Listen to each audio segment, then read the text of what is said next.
Hello everyone. First of all, I would like to thanks PANA Organizing Committee, myself Ripapal, Research Scholar, Thin Film and Nanoscience Laboratory, Department of Physics, Tripura University. The title of my work is Interaction of Biomembrane and a Coagulating Agent. Let me start with the introduction. Biomembrane is a complex multi-component system having components such as lipid, protein, carbohydrate, nucleic acid, etc. Biomembrane make boundaries between the cells and make them different and unique. As biomembranes are selectively permeable barrier and play a key role in transportation of food molecules and drugs, other components from one cell to other. Investigation of biomembrane may help us to understand the different biophysical processes within the biomembrane. This allows to produce biological model membrane in vitro to explore various biophysical functions such as mechanism of cells, prediction of suitable drugs, predict the toxicity of drugs, optimize drug delivery system, and efficient vaccination production. In this case, the used materials are protamine sulfate, PS, and DOPC 1,2-diol SN glycero 3-phosphocoli. My aim is to study in details the coagulation process of DOPC lipid membrane in presence of coagulating agent protamine. For mimicking the membrane in vitro, Lemur-Bloget technique is the best due to its precise control and other facilities. Next, come to the experimental section. Confirmation of interaction of potassium sulfate on DOPC membrane is done with the surface pressure versus time characteristics at air-water interface. See, in this case, the surface pressure is showing no increase with the passes of time. Let me know you. In this case, the barrier of LB trough is fixed at 5 millinewton per meter surface pressure. When protamine surface is incorporated in the system, protamine is incorporated in the system, that is when in the DOPC membrane the interaction process gets started, and for this reason the surface pressure get increased with passes of time, and from this graph we can see that with a passes of time 6 hours the surface pressure gets up to 8 millinewton per meter, and after that we can see that the graph is parallel to the x-axis. This indicates the completion of interaction. Let me explain the interaction by schematic diagram. Literature survey reveals that the protein interacts with lipid molecules by electrostatic as well as the non-electrostatic forces like hydrophobic association, hydrogen bonding. Yes, protamine surface is cationic in nature and DOPC is deuterionic. So, PS may interact with DOPC molecules by electrostatic forces. PS have 21 positive charge, and it is well known that the protein and the lipid complex with like a protein in the center surrounded by the lipid molecules. So, in the schematic, I can show you that the whole process, due to the amphiphilic nature of DOPC, it can float on the surface, and the protamine sulfate is under the surface. Upon compression of a barrier, the molecules rearrange themselves and get attracted by each other by electrostatic interaction and make a complex form. So this is the schematic diagram of the process. For further insight, we study the pi isotherm of the process. First figure shows the surface pressure versus area per molecule isotherm of DuPC in presence and absence of protamine sulfate. And from the first figure,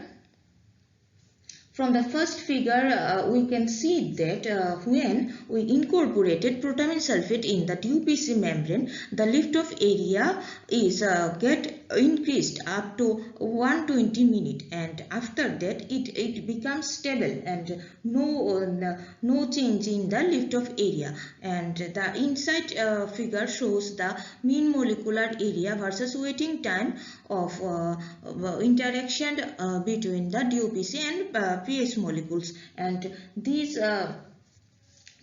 graphs is the indication of formation of a larger complex. And in the second figure shows the surface pressure versus area per molecule isotherm with varying amount of protamine sulfate in the surface. And here also we can say that with the increase in the amount of protamine sulfate, the lift-off area get increased, and it is up to 2 ml of protamine sulfate amount. And the inside figure shows the mean molecular area versus amount of protamine sulfate. And here also we can see that there increasing nature of mean molecular area with amount of PS, and after 1.5 it become almost stable.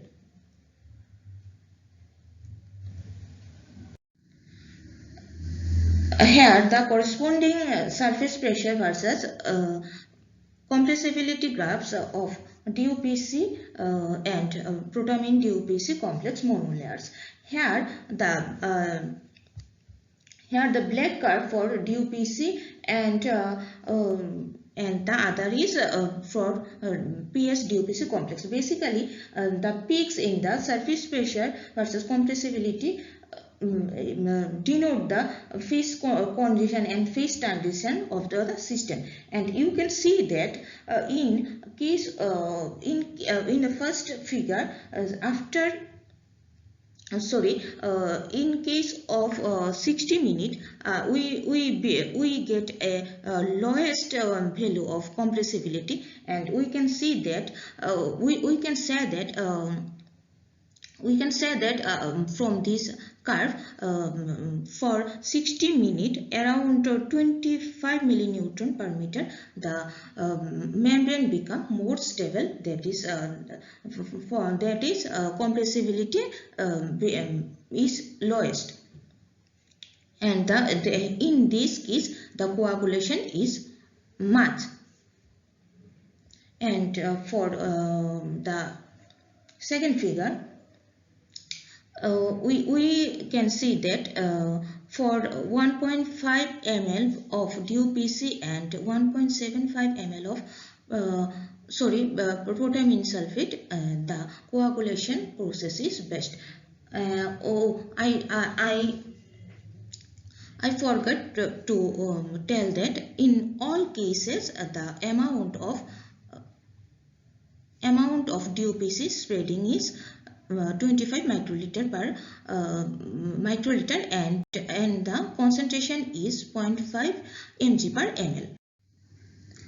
For further insight, we experiment the isotherm with varying pH, we can see that with the stability of the membrane is most stable at pH 7.3, that is at blood pH. This is advantageous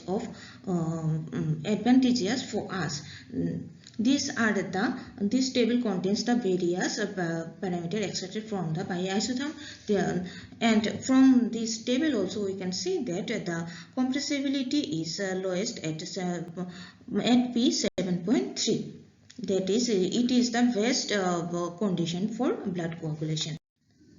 Here, BAM images for studying morphology of system. You can see that with the increasing in surface pressure, the domains of the DOPC molecules come closer. This may be due to the joining of smaller DOPC domains at high surface pressure or complex formation upon compression. However, no continuous component DOPC membrane was formed even at 35 millinewton per meter. And here another set of BAM images recorded with passage of time after spreading DOPC onto protamine sulfate surface. And we can see from the figures that after 120 minutes, then the completion of interaction become stable. And let me conclude with the interaction between protamine sulfate and DOPC was investigated at the air-water interface successfully. We can say that PIT characteristic study provide the interaction of PS and DOPC molecules. Bioisotherm study revealed the incorporation of protamine sulfate in DOPC lipid membrane.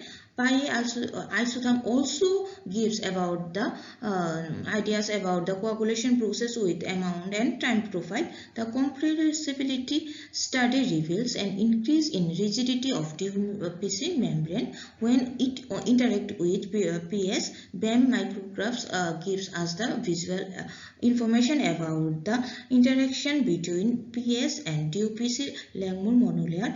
Our findings are very much helpful in large application in the targeted drug delivery system.